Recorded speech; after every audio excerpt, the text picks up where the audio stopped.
នៅឆ្នាំ1917ចក្រភពរុស្ស៊ីកំពុងឆ្លក់នឹងសង្គ្រាមនិងភាពអត់ឃ្លានមហាក្សត្រម្នាក់ដែលជឿជាក់ថាព្រះជាម្ចាស់បានជ្រើសរើសគាត់តែចុងក្រោយត្រូវបានបង្ខំឲ្យបោះបង់អំណាចហើយមិនយូរប៉ុន្មានក្រុមគ្រួសាររបស់គាត់ត្រូវបានបាញ់សម្លាប់នៅក្នុងបន្ទប់ដ៏ងងឹតមួយវាគឺជាព្រឹត្តិការណ៍សំខាន់មួយដែលបានបញ្ចប់ចក្រភពរុស្ស៊ីនិងនាំឲ្យកើតមានរបបកុម្មុយនីសហើយថ្ងៃនេះ MH History នឹងនាំអ្នកទាំងអស់គ្នាទៅដឹងពីមូលហេតុដែលចក្រភពដ៏ធំមួយនេះត្រូវបានដួលរលំហើយនឹងបង្កើតឲ្យមានរបបកុម្មុយនីសរហូតដល់សព្វថ្ងៃបើសិនអ្នកទាំងអស់គ្នាចូលចិត្តវីដេអូបែបប្រវត្តិសាស្ត្របែបនេះក៏សូមអ្នកទាំងអស់គ្នាជួយចុច Subscribe Channel Admin និងចុច Like វីដេអូនេះម្នាក់មួយផងមូលហេតុនៃបដិវត្តន៍នៅឆ្នាំ1914ប្រទេសធំបំផុតមួយនៅលើពិភពលោកកំពុងឈានចូលដល់ក្នុងសង្គ្រាមដ៏ធំបំផុតដែលមនុស្សជាតិមិនធ្លាប់ឃើញហើយវាគឺជាចំណុចចាប់ផ្ដើមនៃបដិវត្តន៍ធំៗនៅក្នុងប្រទេសរុស្ស៊ីដែលបានបំផ្លាញរបបអធិរាជនិងបង្កើតការបដិវត្តន៍នៅឆ្នាំ1917តែអ្វីបានធ្វើឲ្យស្ថានភាពនៅឆ្នាំ1914ក្លាយទៅជាភ្លើងដែលឆេះបន្តរហូតដល់មានការធ្វើបដិវត្តន៍1របបអធិរាជផ្ដាច់ការនៅដើមឆ្នាំសតវត្សទី20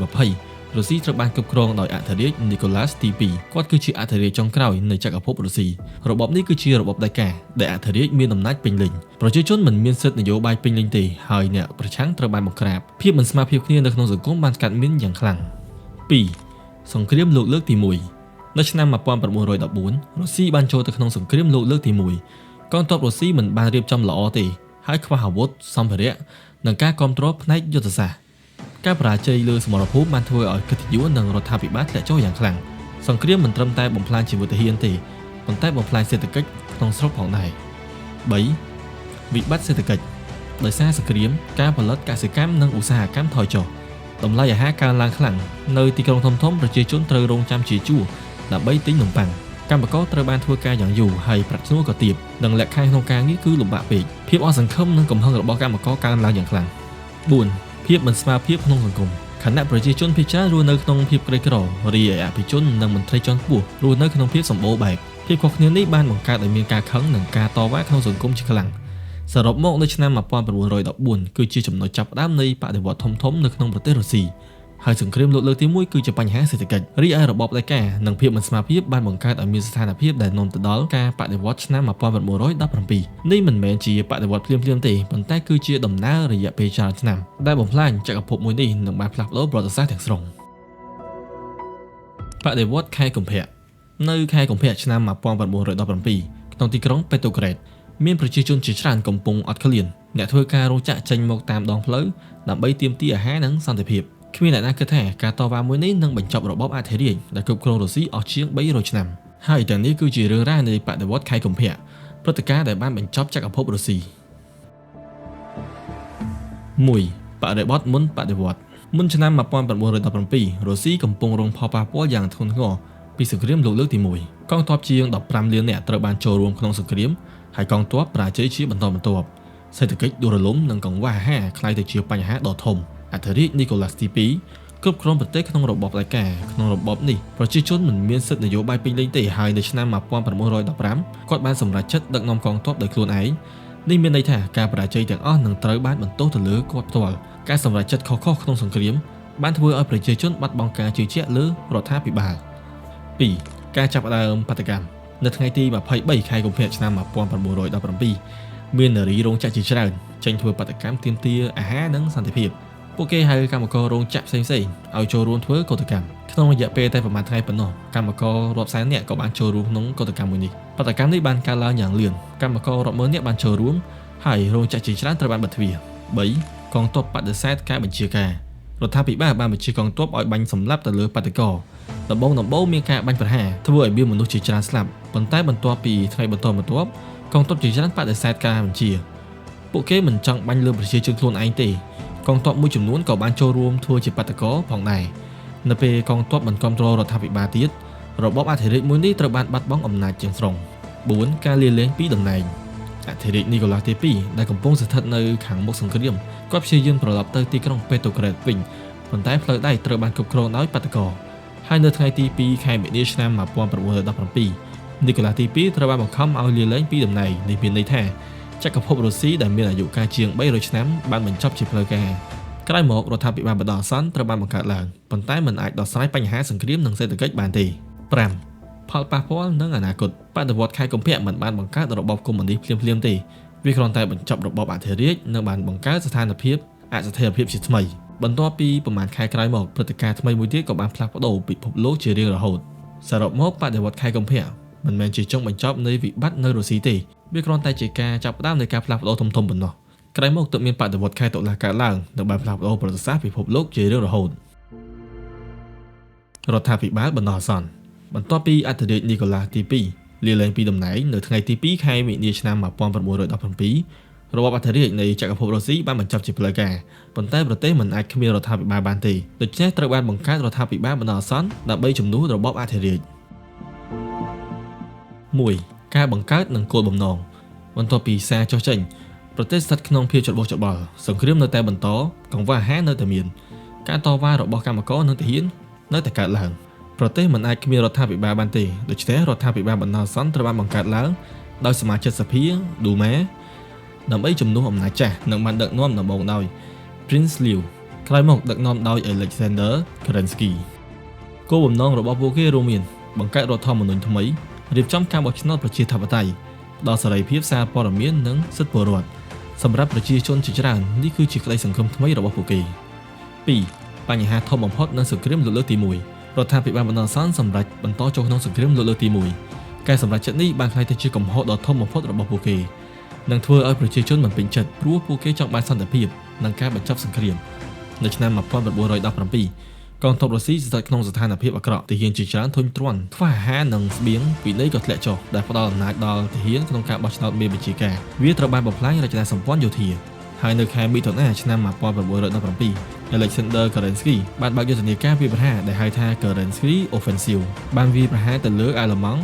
និងអូទ្រីហុងគ្រីនៅសមរភូមិខាងកើតដើម្បីបង្ហាញថារុស្ស៊ីនៅតែខ្លាំង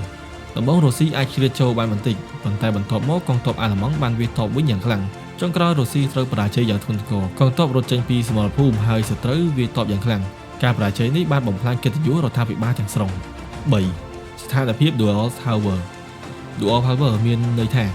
មានអំណាចពីរកំពុងគ្រប់គ្រងប្រទេសក្នុងពេលតែមួយរដ្ឋាភិបាលបណ្ដោះអាសន្នដឹកនាំដោយ Alexander Kerensky ជាអំណាចផ្លូវការក្នុងពេលដូចគ្នានេះពេត្រូក្រេតសូវៀតបានកើតឡើងជាតំណាងកម្មករនិងទាហានហើយសូវៀតមិនមែនជារដ្ឋាភិបាលផ្លូវការទេប៉ុន្តែមានអំណាចពិតប្រាកដលើប្រជាជននិងកងទ័ពនេះបានបង្កើតស្ថានភាព Dual Power ដែលមានអំណាចពីរនៅក្នុងប្រទេសពេលមានអំណាចពីរមនុស្សមិនដឹងថាត្រូវស្ដាប់អ្នកណាកងទ័ពក៏ខ្សោយសេចក្តីសម្រេចចិត្តយឺតប្រទេសច្បុកច្បល់វាធ្វើឲ្យរដ្ឋាភិបាលបណ្ដោះអាសន្នមិនអាចគ្រប់គ្រងប្រទេសបានពេញលេញនេះជាមូលហេតុសំខាន់ដែលបើកផ្លូវឲ្យ Vladimir Lenin និងក្រុម Bolshevik ផ្ដួលរលំរដ្ឋាភិបាលនៅខែតុលាឆ្នាំ1917បដិវត្តន៍ខែតុលាឆ្នាំ1917វាកាត់ឡើងក្រោយបដិវត្តន៍ខែកុម្ភៈដែលបានបញ្ចប់ចក្រភពរុស្ស៊ីបដិវត្តន៍ខែតុលាគឺជាព្រឹត្តិការណ៍សំខាន់ក្នុងប្រវត្តិសាស្ត្ររុស្ស៊ីដែលក្រុម Bolshevik បានផ្ដួលរលំរដ្ឋាភិបាលបណ្ដោះអាសន្ននិងបានយកអំណាចវាគឺជាចំណុចសំខាន់ក្នុងការនាំរុស្ស៊ីក្លាយទៅជាប្រទេសកុម្មុយនីសដំបូងក្នុងពិភពលោក1បរិបទមុនបដិវត្តន៍ឆ្នាំ1917អធិរាជនីកូឡាសទី2ត្រូវបានបង្ខំឲ្យលាលែងពីតំណែងក្នុងបដិវត្តន៍ខែកុម្ភៈការលាលែងនេះបានបញ្ចប់របបអធិរាជដែលបានគ្រប់គ្រងប្រទេសអស់ជាង300ឆ្នាំបន្ទាប់មករដ្ឋាភិបាលបណ្ដោះអាសន្នត្រូវបានបង្កើតឡើងដើម្បីគ្រប់គ្រងប្រទេសរុស្ស៊ីនៅតែបន្តចូលក្នុងសង្គ្រាមលើកទី1សង្គ្រាមនេះបានធ្វើឲ្យកងទ័ពបាត់បង់ទឹកចិត្តទាហានស្លាប់ជាច្រើនហើយសេដ្ឋកិច្ចរបស់ប្រទេសរុស្ស៊ីខូចខាតយ៉ាងខ្លាំងដោយសារតែសង្គ្រាមកសិករជាច្រើនត្រូវចូលរួមកងទ័ពនិងការផលិតអាហារថយចុះហើយតម្លៃទំនិញកើនឡើងនៅទីក្រុងធំៗប្រជាជនត្រូវរងចាំជាជួរយ៉ាងយូរដើម្បីទិញនំប៉័ងនិងអាហារផ្សេងៗក្រោយបដិវត្តន៍ខែកុម្ភៈមានអំណាចពីរក្នុងប្រទេសគឺរដ្ឋាភិបាលបណ្ដោះអាសន្ននិងពេត្រូក្រេតសូវៀតដែលតំណាងឲ្យកម្មករនិងទាហានស្ថានភាពនេះបានធ្វើឲ្យការគ្រប់គ្រងប្រទេសមានភាពច្របូកច្បល់ការកើនឡើងនៃក្រុម Bolshevik ក្នុងអស្ថិរភាពនេះក្រុម Bolshevik ដឹកនាំដោយ Vladimir Lenin បានទទួលការគាំទ្រកាន់តែច្រើនពីកម្មករទាហាននិងកសិករ2ការវិលត្រឡប់វិញរបស់ Vladimir Lenin នៅខែមេសាឆ្នាំ1917 Vladimir Lenin បានត្រឡប់មកទីក្រុង Petrograd បន្ទាប់ពីរស់នៅក្នុងការនិរទេសអស់ជាច្រើនឆ្នាំគាត់បានមកដល់ Finland Station នៅថ្ងៃទី3ខែមេសាឆ្នាំ1917ការត្រឡប់របស់គាត់បានក្លាយទៅជាព្រឹត្តិការណ៍សំខាន់ក្នុងប្រវត្តិសាស្ត្ររបស់រុស្ស៊ីក្រោយបដិវត្តន៍ខែកុម្ភៈឆ្នាំ1917របបអធិរាជនីកូឡាសទី2បានដួលរលំហើយរដ្ឋាភិបាលបណ្ដោះអាសន្នបានកាន់អំណាច Vladimir Lenin ឃើញថានេះគឺជាឱកាសដ៏ល្អសម្រាប់ Bolshevik ដើម្បីដណ្ដើមអំណាច ហើយនេះក៏ជាមូលហេតុដែលវីឡាឌីមៀរ លេនីន ត្រឡប់មកវិញក្រោយការត្រឡប់មកវិញវីឡាឌីមៀរ លេនីន បានប្រកាសគោលនយោបាយ Imperial Descent ដែលមានគំនិតសំខាន់ៗដូចជាបញ្ចប់សង្គ្រាមផ្ដោតដីឲ្យកសិករនិងផ្ទេរអំណាចទៅសូវៀតដែលតំណាងឲ្យកម្មករនិងទាហានវីឡាឌីមៀរ លេនីន និងក្រុមបូសូវិកបានប្រើពាក្យស្លោកថា Peace Land and Bread ដែលមានន័យថាបញ្ចប់សង្គ្រាមផ្ដោតដីឲ្យកសិករនិងដោះស្រាយបញ្ហាអាហារស្លោកនេះបានទាក់ទាញការគាំទ្រពីកម្មករនិងទាហាននិងកសិករជាច្រើនសរុបមកការវិលត្រឡប់របស់វីឡាឌីមៀរ លេនីន បានធ្វើឲ្យក្រុមបូសូវិកមានឥទ្ធិពលកាន់តែខ្លាំងនិងបានបង្កើតមូលដ្ឋានសម្រាប់បដិវត្តន៍ខែតុលាឆ្នាំ1617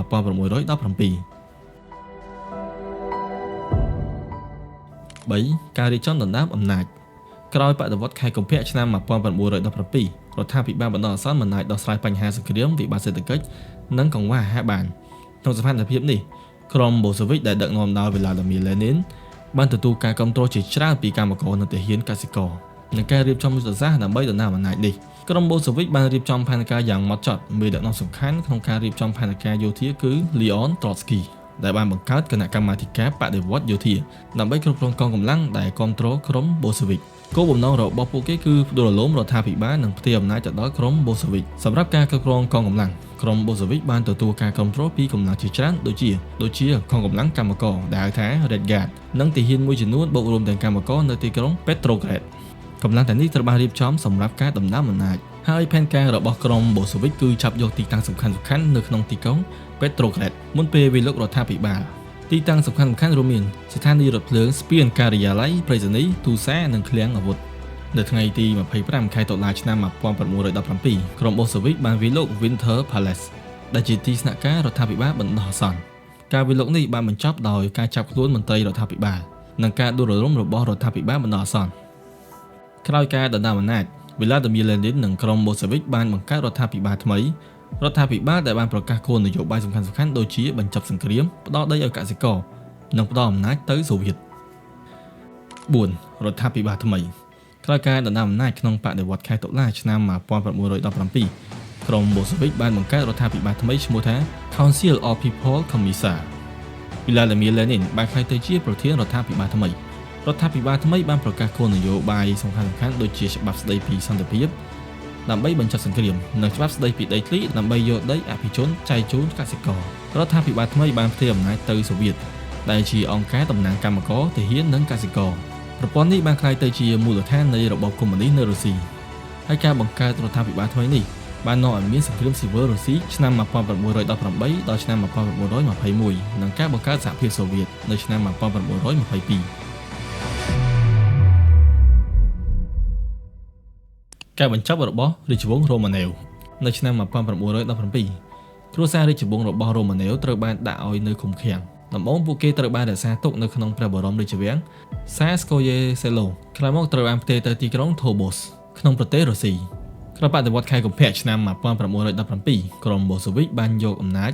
ហើយសម្រេចផ្ទេរគ្រួសាររាជវង្សរ៉ូម៉ាណែវទៅទីក្រុងយេតកា Terinburg ពួកគេត្រូវបានឃុំឃាំងនៅក្នុងផ្ទះដែលហៅថា Epitaph House ក្រោយមកនៅថ្ងៃទី17ខែកក្កដាឆ្នាំ1918 នីកូឡាសទី2និងសមាជិកគ្រួសាររបស់គាត់រួមមានភរិយាកូនស្រី4នាក់និងកូនប្រុសម្នាក់ត្រូវបានប្រហារជីវិតដោយការបាញ់សម្លាប់របស់កងកម្លាំងបូសូវិកព្រឹត្តិការណ៍នេះបានបញ្ចប់រាជវង្សរ៉ូម៉ាណូជាផ្លូវការដែលបានគ្រប់គ្រងប្រទេសរុស្ស៊ីអស់រយៈពេលជាង300ឆ្នាំ